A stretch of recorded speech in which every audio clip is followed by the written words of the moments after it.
We're now moving to our next talk, which is DevSecOps, more than just automated scanners, by Sriram.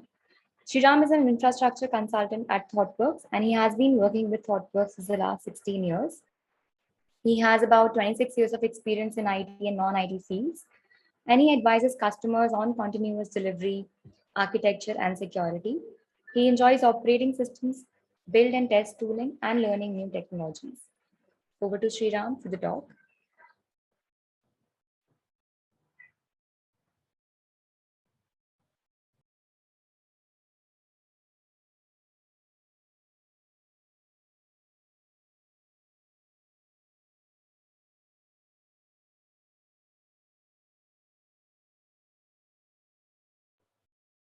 Sriram, you're on mute.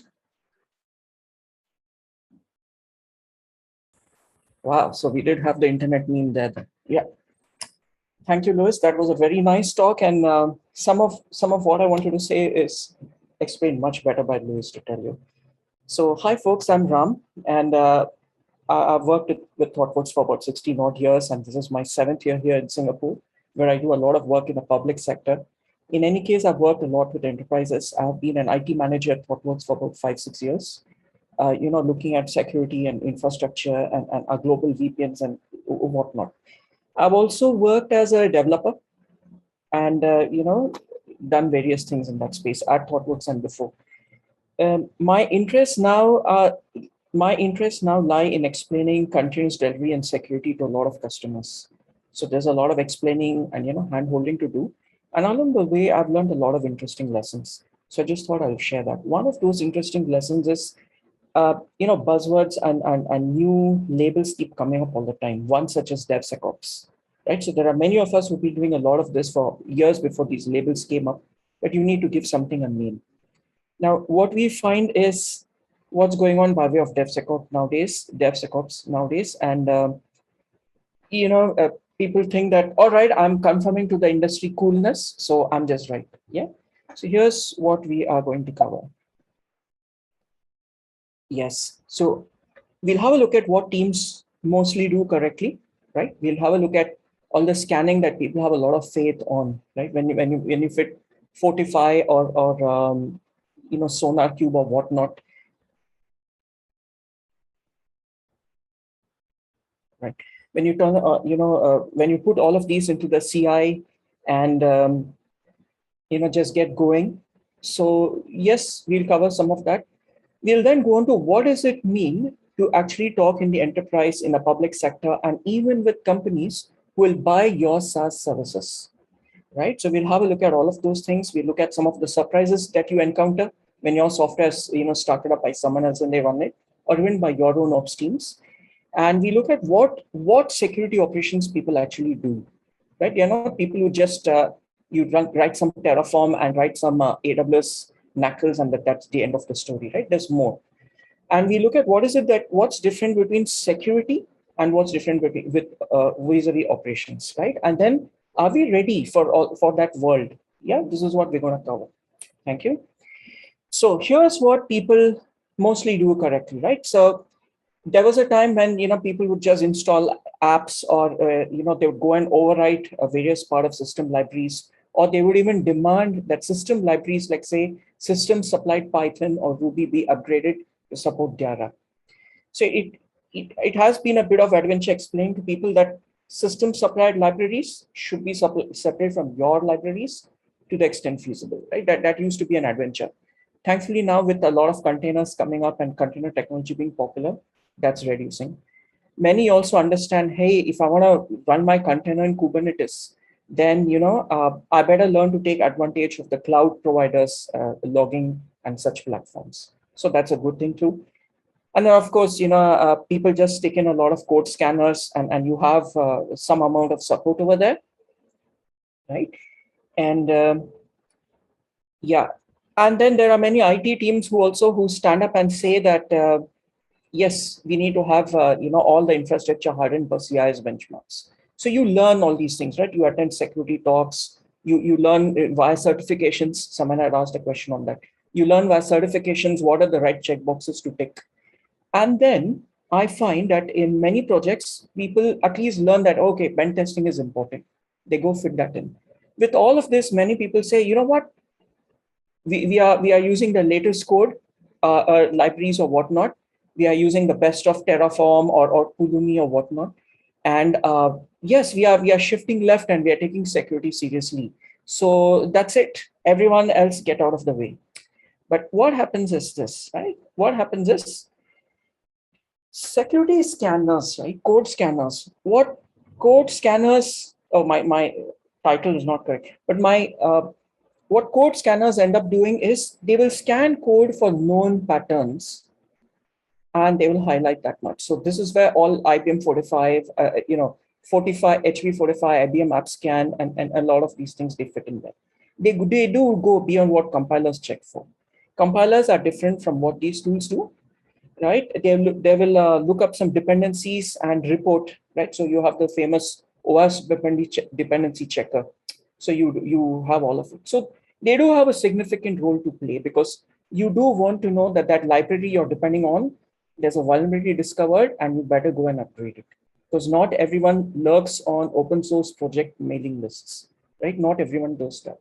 Not everyone also keeps tabs of what commercial libraries they've subscribed to, are those updated or not. Not everyone does it. So these scanners, they do have a role to play. Great. But what the scanners do not do, right? What the scanners do not do is they are not going to look at the code and say, aha, this admin module, it's actually a backdoor. That's not what a scanner is designed to do, though many devs expect that, oh, backdoors will be detected.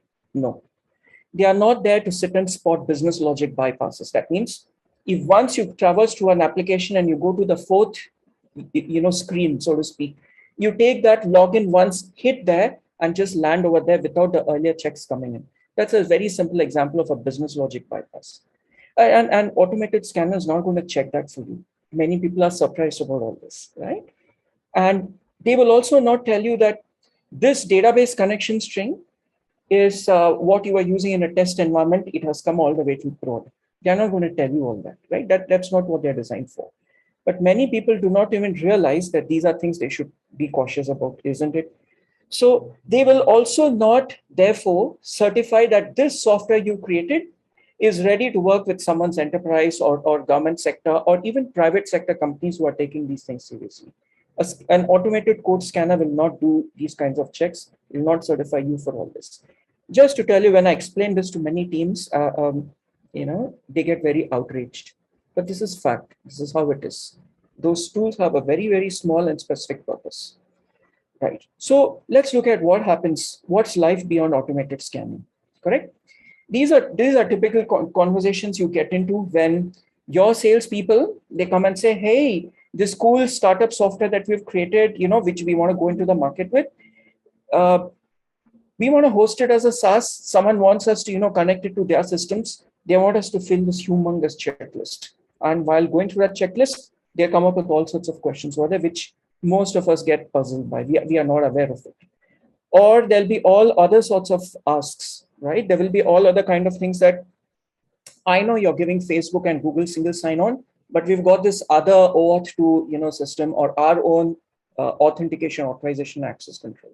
We want you to integrate with it, right? Or there might even be very interesting things like, hey, please note that once the software is set up and it is live, dear devs, you will not have access to the software for diagnosis. You won't have access to logs, and you won't be allowed to query the database to diagnose issues. That's all it is. You have to raise a ticket, and our ops team will give you the answers. And there are places I've worked in where, there's some kind of a monthly ration of free queries. That how many log queries can you give them in a month for free? And beyond that, there are clients I've worked with where any extra logs, any database queries or log extracts, you are charged at a $5,000 a month. It is a right pocket to left pocket budget shift, but it does make people think, right? So you get all these sorts of surprises, correct? And then once you do go live, you get all these questions. When someone calls you and says, your app doesn't start in a production environment, then to which you say, but it did work till the day before yesterday. I know, but it's not working now, correct? Or someone stands up and says, hey, we did an audit, and as per that, you don't know to use the database correctly, So please remediate, or we'll have to remove your app and replace it with your competitor's app. These are real scenarios, right? Or someone says, hey, this client who has paid for 2-hour response time has called up and said that that app no longer works. Please troubleshoot it right away. Correct? And the last one is a very interesting one. Many devs do not know this, but ops teams actually run disaster recovery exercises. And they often expect vendors like us to get into the call and be there and go through the whole dry run and give a sign off. So these kinds of enterprise asks or even other such asks, they often surprise us. And you cannot always hide under the excuse of under the solution of thinking that I'll just set up a SaaS. I don't want to get into the enterprise. The enterprise is a segment that pays a lot of money, and many sales and business inevitably want to turn towards that. They do. So even companies like Atlassian, who we all think is, oh, Atlassian Jira's on the cloud, they still sell on-premise software and people pay them money for it. Correct? So you have to be aware of these things and be ready for it, and it's possible too. Correct? Similarly, now let's look at conversations that we have with security operations teams, right? You may not know the existence of such teams until the queries start coming in. That's when you realize, wow, who is this team? I never spoke to them.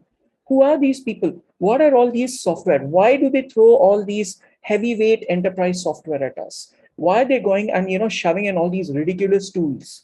Do they not realize we are on containers? If something's wrong, just restart the service. Do they not realize it? Do they not realize that, oh, we've got immutable infrastructure? Discard that VM and create a new one. Why don't they do all this? They are not up and running with the times, right? That's what many of us often end up, deriding them. We scorn them and all of that. And then comes the surprising stuff when you start hearing scary words like forensics. So when you work with banks, when you work with government, especially, an attack an hour often is the norm. I've worked with clients where they have around 8,000 to 9,000 attacks a day, right? This is fairly normal. Someone has raised a hand. Do you have a question that I must answer? We'll be taking up questions towards the end. So okay, thank you. I'll just continue then. Thank you very much. Please do, and I'll be here throughout the talk. Type in Discord. Okay, folks, I'm carrying on. Yeah, so these things are surprising when you start meeting such teams and start facing such questions. And a lot of these things are also scary, right? A lot of these things are very scary. The kind of attacks you see, the kind of questions you're asked, and the kind of investigations you're sometimes asked to be part of, they can get very scary. But the good bit is this is not a fear talk, okay? This is not a FUD-raising talk. I'm just telling you that these things happen, and it's very much possible to be prepared and work for it. Yeah. Okay.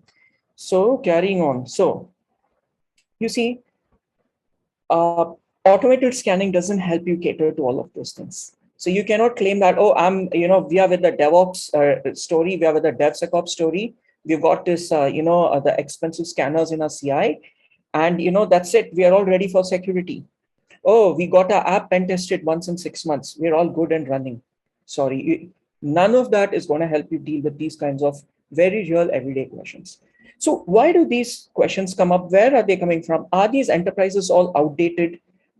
Is it that they are all stuck with some legacy software? Let's see. Right. So one interesting thing. Here are the various roles that there are in an enterprise. Right. These are the various roles. So you have the other roles, notably the CFO. That's the person, she or he, who you have to explain what you need and why. And they are the ones who, if they understand you've done it well, they will be able to clear out and chalk up some budget for you. This is very important for all sorts of internal initiatives. And if you want to sell from the outside, the CFO is one of the people who has to be convinced also. Yeah. So we'll set that whole group aside. We will focus on these roles. So everyone often says, right, oh, you get promoted, you get all the way and you become the CIO. But as we are all starting to see increasingly, that is becoming, correctly so, a very specialized function. They are starting to focus on a lot of data, like you say, data is the new oil, data is the new gold. So they are starting to focus on a lot of that, and depending and relying upon the CTO to make sure that the tech stack meets their needs. Yeah. The CTO and the CIO in turn will work with the CISO, the Chief InfoSec Officer. These are not just simple auditors or whoever else, right? They are much more. So they work with them, and the CISO in turn, they have their own team. And one of the interesting things, one of the important teams that they have is a security operations center. These are the people who look at all these security tools that we think are a bit of a pain, right? But they are the ones who look at those tools. And the CISO side are the ones who they perform something called a risk management. They do a risk assessment, and they prescribe risk controls. Those are the people who come up with policies and what controls are needed to make the business keep functioning. And the CTO side's IT teams are the ones who go and do some stuff and they make it happen. Yeah. Now, this is what a security operations center does. There are many other things. There are many other roles. We will not focus on those. We'll focus on these. This is what enterprises have. These are the people you never get to hear about because no one gives them much importance during sales or procurement or any development discussions or anything. Just to tell you, their fate is worse than that of typical sysadmins. At least people engage with sysadmins and say, do you have Kubernetes? Ours is a container-based solution. At least to that extent, people engage with sysadmins. But with a SOC, Security Operations Center, it's you engage with, sadly, people engage with them even less. The security people are responsible for ensuring confidentiality, integrity, and availability. This is called the CIA triad. And availability, we may be very surprised. We would say, aren't the architects and the IT operations people actually responsible for availability? The answer is yes. But these people are responsible for availability also. They too are responsible, right? So they are availability in terms of the application being available, not succumbing to, let's say, a DOS attack or to someone getting in and shutting it down, or them pushing in a patch that took down the app, right? So they are also, availability is important for them, correct?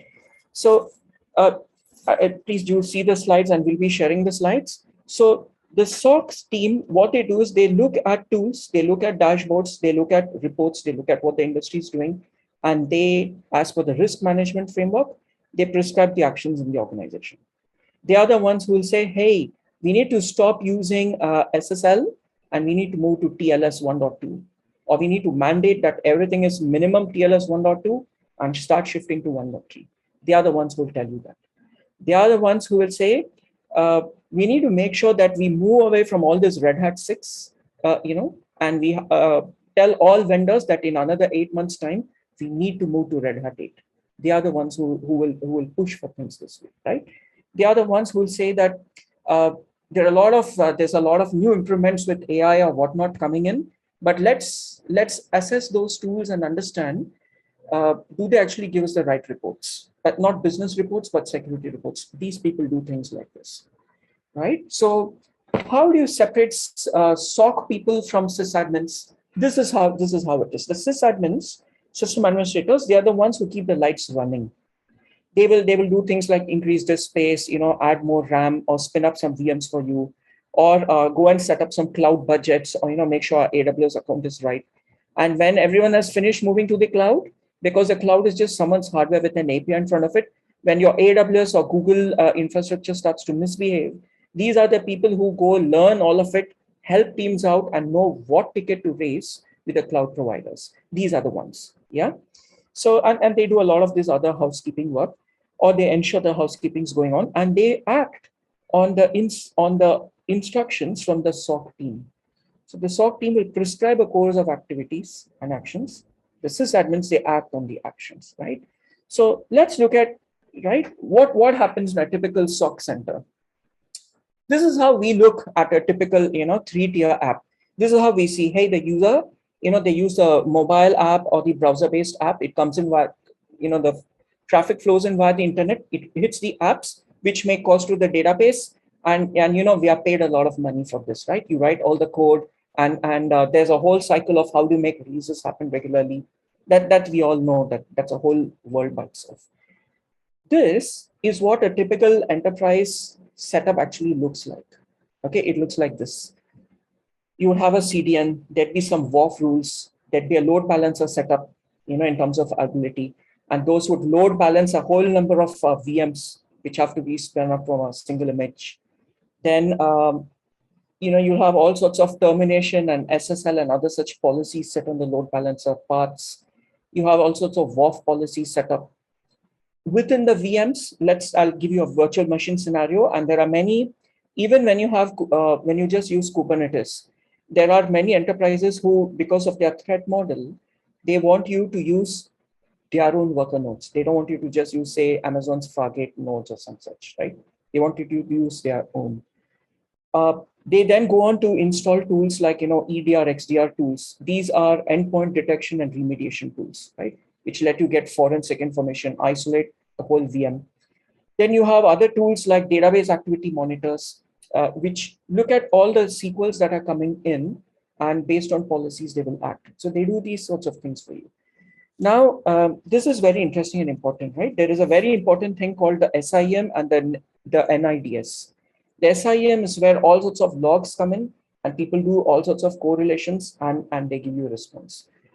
So why would you do this? You would do this, we all happily use things like Elasticsearch and Splunk. So it's not enough that you just go and query there and look at an application error. You want to see things like, oh, someone SSH'd in and, someone's been trying to SSH here. There have been 5 failures and then a 6th one succeeded.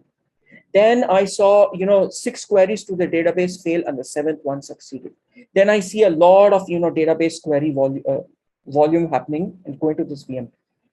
Someone has to know how to connect the dots. There are those, just as you review code, you can review logs and you can start correlating. So you have these kind of correlating tools, right? Why do you need all these sorts of tools? You need these tools because risks are real. So when Louis was talking earlier and talking to us about, the various vulnerabilities, there are people who exploit those vulnerabilities. There are people who exploit a vulnerability not just for the data, but also to own that computer. Not just own that computer or that process, but from there to jump out throughout the network and then hold the whole organization to ransom. And that's where you can start pulling in outside processes and outside apps, get it installed, and that's where a lot of ransomware attacks. This is one channel for it to come in. Correct. So exploits are real, risks are real. These happen. These happen very much. We may scorn all we want, but they happen. Correct. The risk of data exfiltration is real. Never mind what you see in the movies, but in organizations, there are people who get access to a database, dump the whole data, and they go and sell it to competitors. Industrial espionage is real. It happens, correct? And in any case, an organization should know what's happening in their network. It's just like on your laptop. Let's say some app just suddenly popped up for 3 seconds and then it disappeared. You would want to know, dude, what was that app? What just popped? What did I just see? You would want to know, right? So an org also wants to know what's going on. So they do use these sorts of tools, and they want to have the following capabilities, which I've just listed over there. You want to detect that things have happened. You want that, hey, something has happened. First, isolate that VM. Okay. You want to be able to take a snapshot and send it off to researchers. And there are researchers who, just as you have code reviewers, there are researchers who review hexadecimal dumps. And they look at it and they try to do an assessment and they decide what to do, right? So there are antivirus companies who even pay for things like this because they want to learn about, tailor-made new exploits. And having been through one such exploit situation myself, I can tell you that antiviruses don't detect everything, especially custom written attacks. They don't, because they don't have the scans and their heuristics may not be good enough. So organizations do need such tools. Yeah. Now, okay, what does it mean then when organizations have such tools? So here's something very interesting and important. Let me just go back. I usually don't do it. Yeah. It is absolutely possible that after your app has been installed and it's running in the client setup for about 6 months, one fine day, someone calls up and raises a ticket and says, your app has stopped working. And when you ask what changed, they'll tell you we implemented so-and-so tool. It is a must. And your app better coordinate with it, right? Or someone will get in and say, we have set up this SIM. We need you to send security sensor info to that. Please just do it. And just tell us where's the setting. That's it. right? So, and if you say, sorry, my software doesn't support it, they'll pop up that checklist of theirs and say, in page 15, sentence 3, you have said your software has this capability. Whoever from your side has said yes. So I want that capability now. True story, these things happen, right? So what does that mean?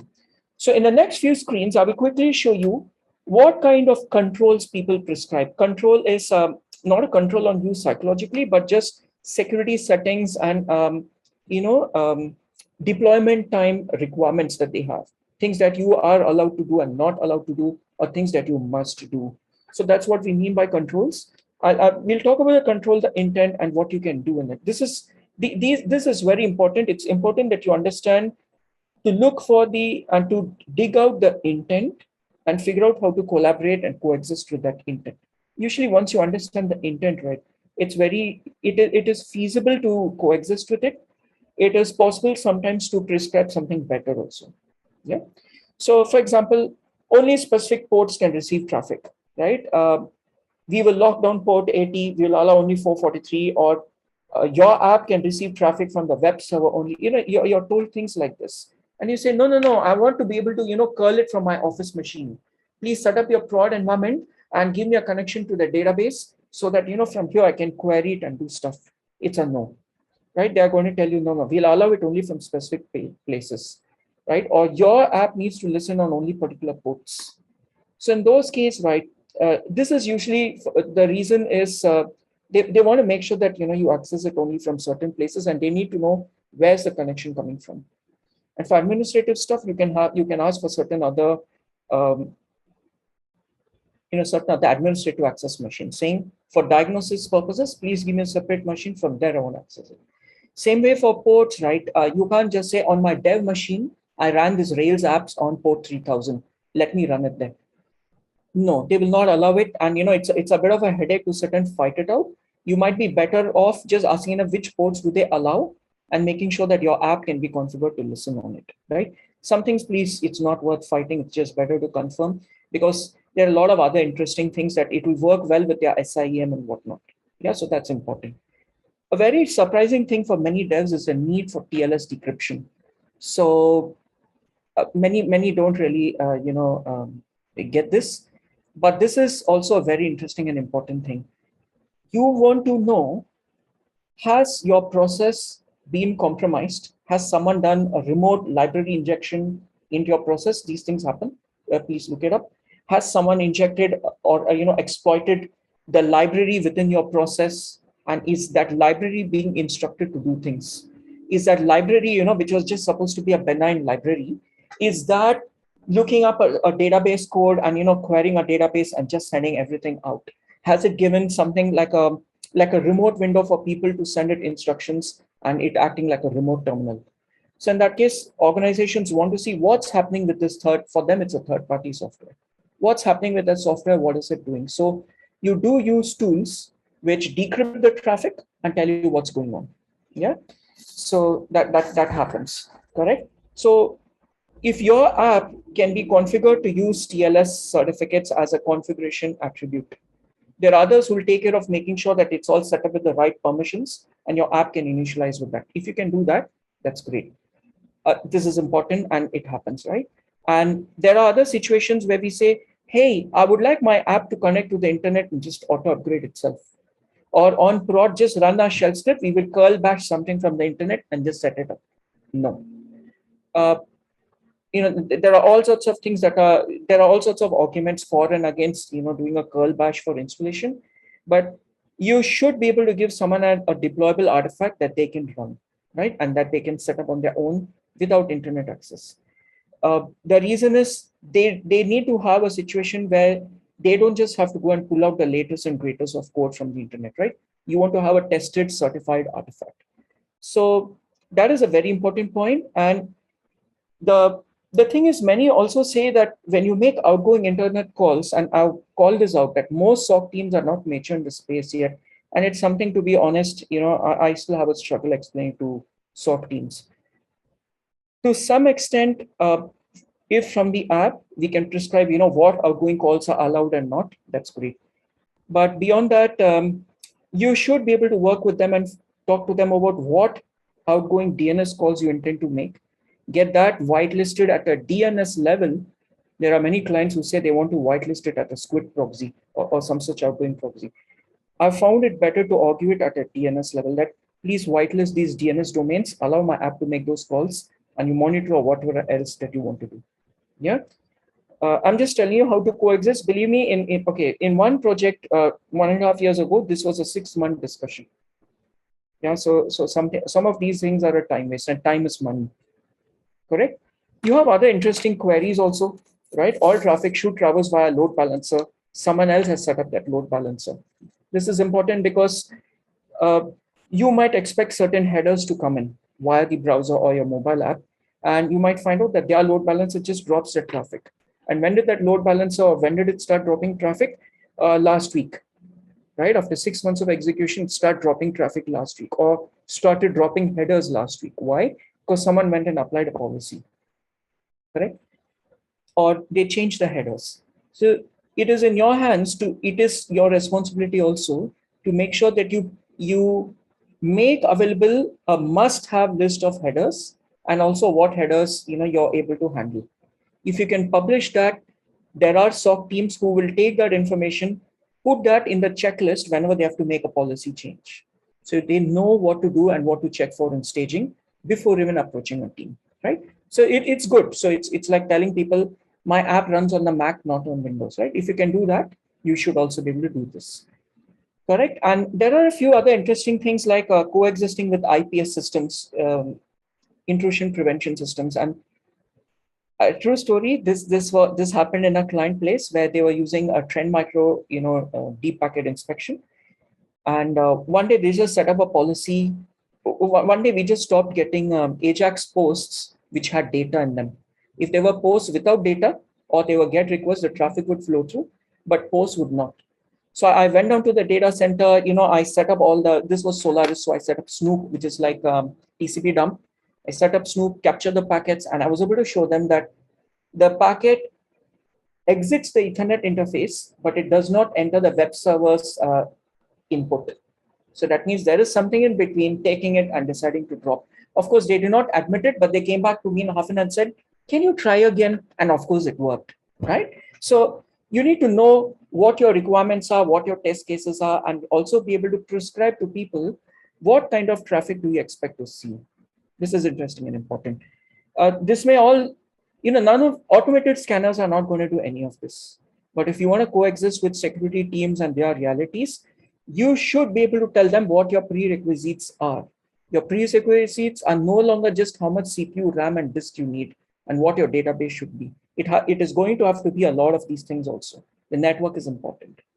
Correct? I'll just go ahead. There are a few other important things. I'll just go ahead. Yeah, there are many other things that also come as a surprise to people. They want to just be able to run things as root, and they might even stand up and say, it's in a container. Why don't you let me run as root? There are many other things that go on beneath the hood over here, right? There are many exploits still.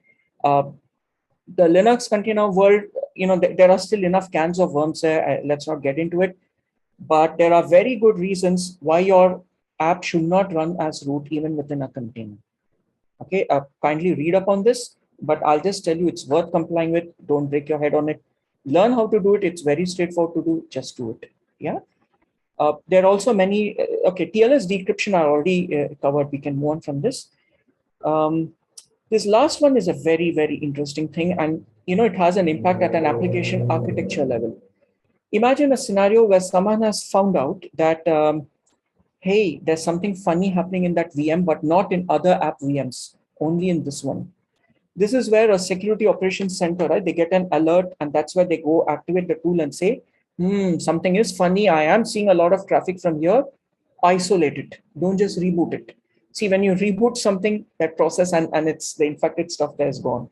If someone injected at runtime, that's all gone. So they will not reboot a VM, right? They will instead isolate the VM.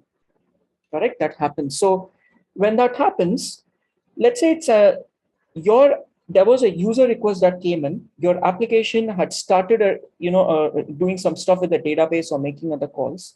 Suddenly, the app got isolated because a SOC guy did it.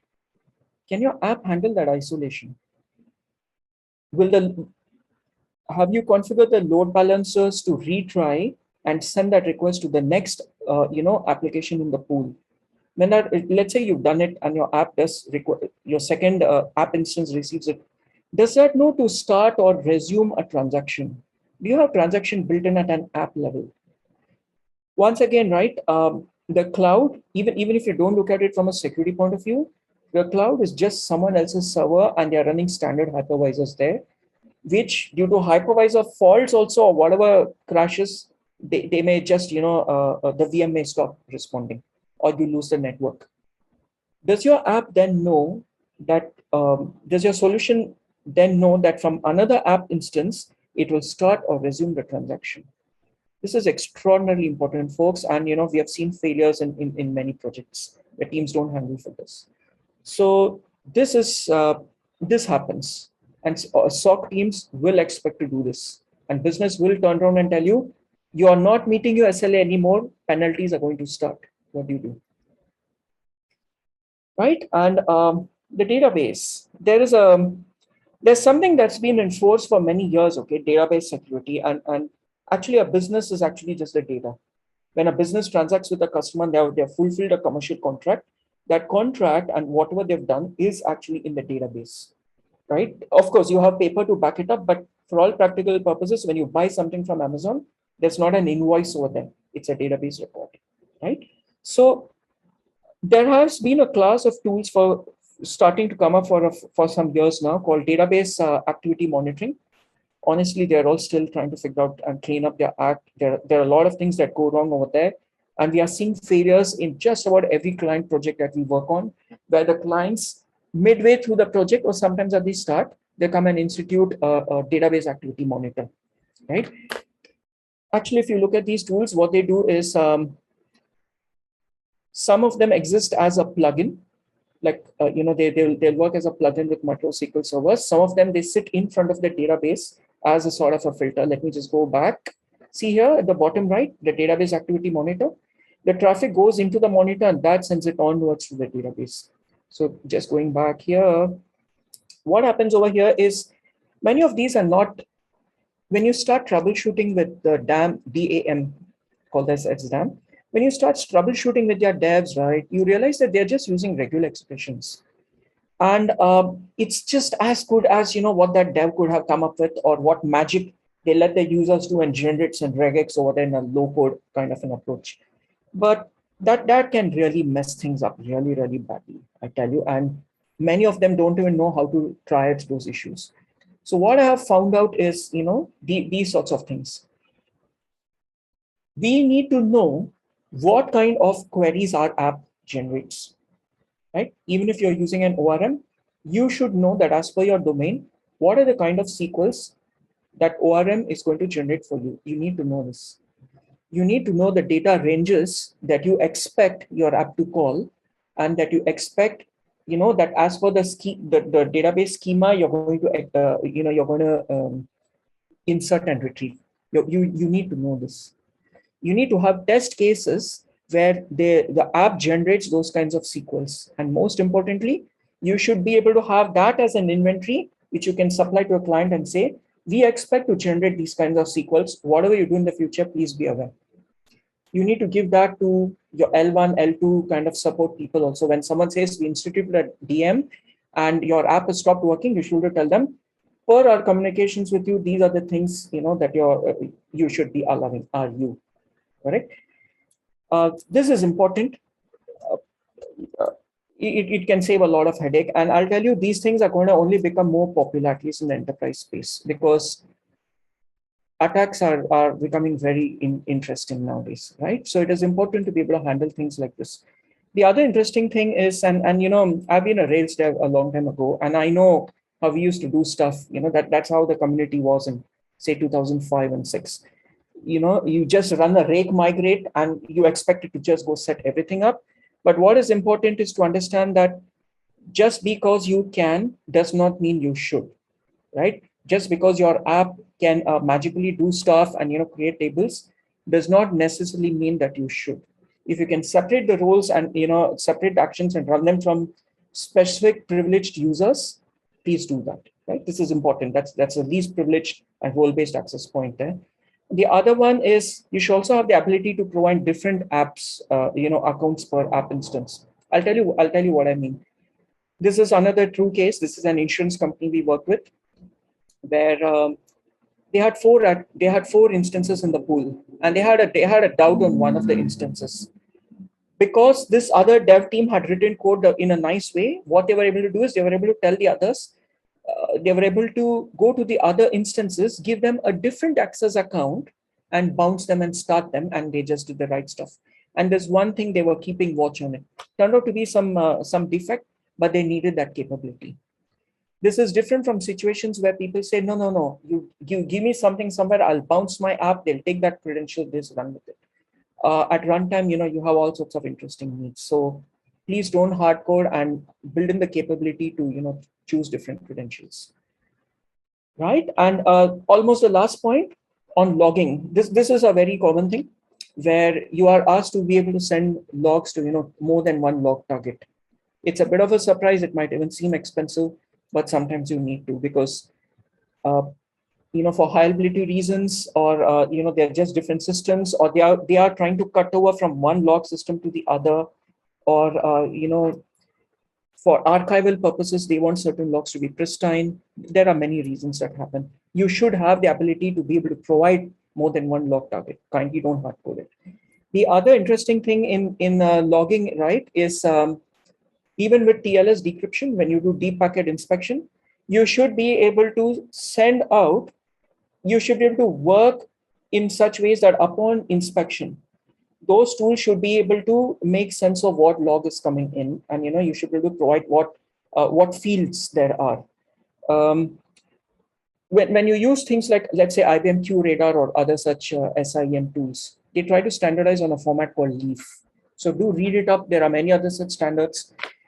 If you use Java apps, then Log4j, right? It Logback, especially with Spring Boot and Logback, they it's very easy to customize and provide the right filters and parsers for all of it. Please do use those things, right? This is very interesting, the last one, right, where access to logs are restricted. The intent behind that is, what if the app by deliberately or by mistake is starting to log PII stuff or other sensitive stuff that you don't want someone who wrote the app to have access to. So what you end up doing in those cases is, you start fighting it out. What I found it better and interesting is to just, the things you usually need to log just to know how much of it is going on, just generate dashboards from it. Elasticsearch, Splunk, they all let, with their respective front ends, they let you do it. Your app can expose those as Prometheus metrics, and you can view those things somewhere else. You don't have to necessarily raise a query, right? And this is a very pet favorite thing of mine, the segregation of duties. I can tell you that most places I work with, they interpret it the wrong way. The segregation of duties means there are sometimes some tasks which you should require more than one person to fulfill. It can be 2, it can be 3. But the wrong interpretation of that in many places is they segregate by role, not by action. Right? That's a bit of a nonsense, but that's how people interpret it wrongly. So what I have figured out is, when an auditor steps in and says, oh, your app doesn't have it, we can't let this go forward, it is better for you to understand what are the privilege workflows in your app that you need. Check out that does your domain warrant the need for segregation of duties, where you should allow more than one person to finish that task. So to give you a very quick, given this in an auto deploy example, there are clients who have built this for, right? Where the deploy button, one person goes and clicks it, but the script then goes and checks out values from 2 other people, right? They commit code or they put it in Jira or whatever. So with their different credentials, they do stuff, and then all 3 people's sign off is required, so to speak, for the script to actually continue. So if you can build mechanisms, I give a very, very simple, trivial deployment example, but there's a very valuable example. So that way, if in business processes, you should find out what is needed. Security teams are going to get involved, and they're going to put a stop to many things, right? Again, an automated scanner is not going to tell you all of this, right? It just won't, correct? So, and finally, user side scanning, and this is such a surprise for many people, right? You create this web app and you start, you create, oh, I want to mash up with my various partners or whatever.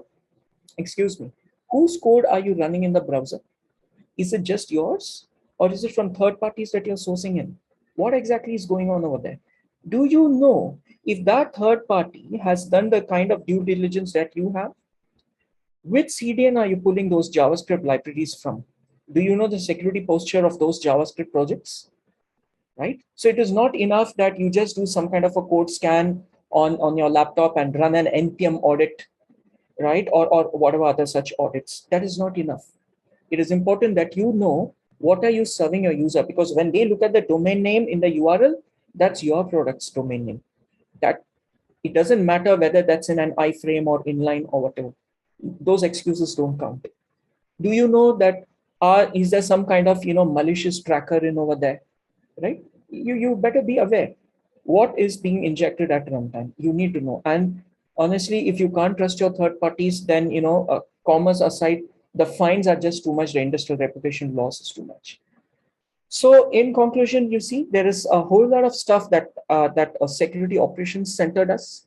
There's a whole lot that a CISO does. There's a whole lot more that happens in the security space than just some Sonar Cube or some such code scan. So you cannot just say that I know what tools to fit into the CI. I have done the latest DevSecOps course or whatever from wherever, and we are ready and running with DevSecOps. Sorry, that's just not going to cut them off, right? You need to understand what do IT operations do, what do security operations center people do, and fit in over them. Yeah. So that's it, folks. I also just went and I fit in my domain name over here in various slides. So if you're taking screenshots, I don't publish that frequently, but whatever I publish are all lessons learned on how to navigate the enterprise security space and what does it mean to work in all of these sectors. So do have a look and do get in touch with us if you have any questions. Okay. That's it from me for the talk. I will stop sharing now, unless someone wants me to go back to some slide. Okay, I'll stop sharing and we are up for questions. Swati, how am I on time? And you control my time. Yeah, thank you, Sriram, for the great talk. We do have a couple of questions in the Q&A. Would you like to take a look at them? Sure. Just a moment, please.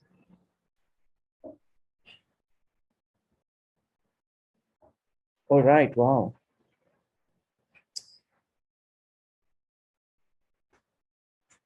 All right, dark web functionality, folks. Dark web functionality, right? It's not so much of functionality. The dark web, right? I don't know if someone answered it or shall I go? Yeah, Swati, can we just answer the questions that you see in Q&A in the open section? Oh, sorry, Q&A is in different window. Sorry about that. Multiple monitors. Okay, thank you. Okay, this is very interesting, right? Major cloud and IT providers. I'd mentioned that a statement somewhere in my slides. Major IT providers will run a bit of checks for you at a cost. So you have to pay Amazon or others. You have to pay them to run an assessment of some of your infrastructure. Some things they'll give you as alerts, but the rest you have to pay. But here's a very important thing. They will only assess in terms of the security settings of their software services. That's it. And that will not all. They are going to tell you and alert you only in terms of specific configuration attributes that they recommend. They're not going to do an exploit analysis. They're not going to tell you that this combination of settings reveals this data. They are not going to do that. You can read their cloud SLA. They don't cover it. They'll give you the means and mechanisms to run your own security and monitoring tools. That's why there are many NIDS tools that are allowed to run on the cloud, right? But beyond that, sorry, the cloud providers, as per the shared responsibility model, they will stop at a point. The rest is your responsibility. So you cannot just like that get a cloud account, put something there and say, I'm running it on the cloud, I'm all secure. You cannot also just say, I've activated a CDN and Amazon's WAF, I'm paying $3,000 a month, I'm good. Sorry, that's not their thing, right?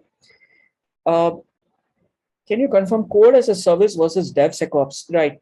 See, infrastructure as code, right? That is where you write scripts or you use, different maturity of those tools. All that those do, okay, all that those do is they invoke the cloud provider or whoever's API. That's all that they do. DevSecOps, my apologies, folks, there are all kind of ridiculous number of interpretations of these terms, but if you take it in terms of developers working with security operations, then I just covered a whole lot of what is it that security operations people do. And a lot of what they do is quite outside the purview of automated code scanners. So we'll make the slides available. Do download it, do get in touch. But it is important for you to know what do security operations people do and how can you support them by,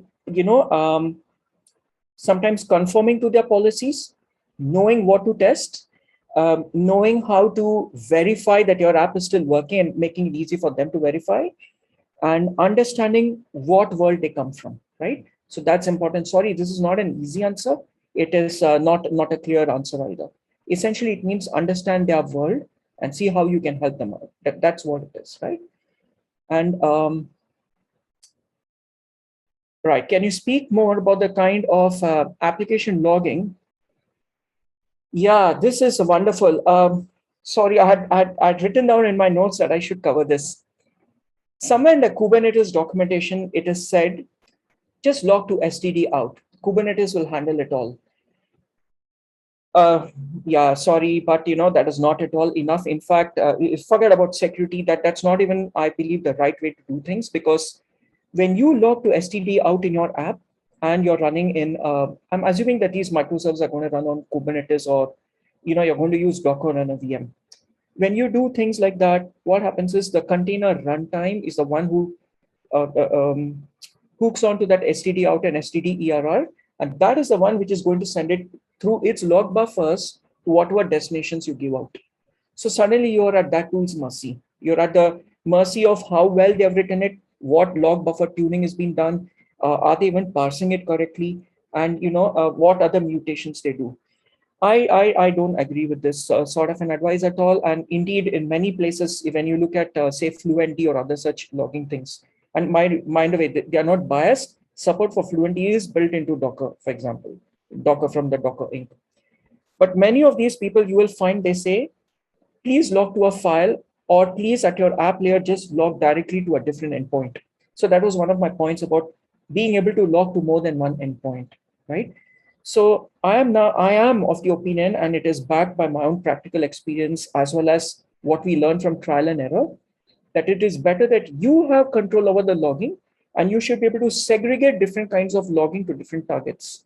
For example, let's say you don't want to, let's say someone says, hey folks, for security issues in your app, please log to this unique endpoint. And for others, please log somewhere else. You want to be able to do things like that. You want to be able to segregate logs. You want to be able to, pass those instructions at runtime. At least in the Java world, that's what I'm really familiar with. With frameworks like Logback, you can do this very trivially. You can very, very trivially say that for this patterns and this matches and this error level, send it to this destination. You can do it. It's wonderful to do. So that's my answer on that point. And for the others, I think I'll just answer in chat, or I'll answer in the Discord channel. Sure, Sriram. If there are no other questions, then thank you, everyone. Thank you, Sriram, for the amazing session.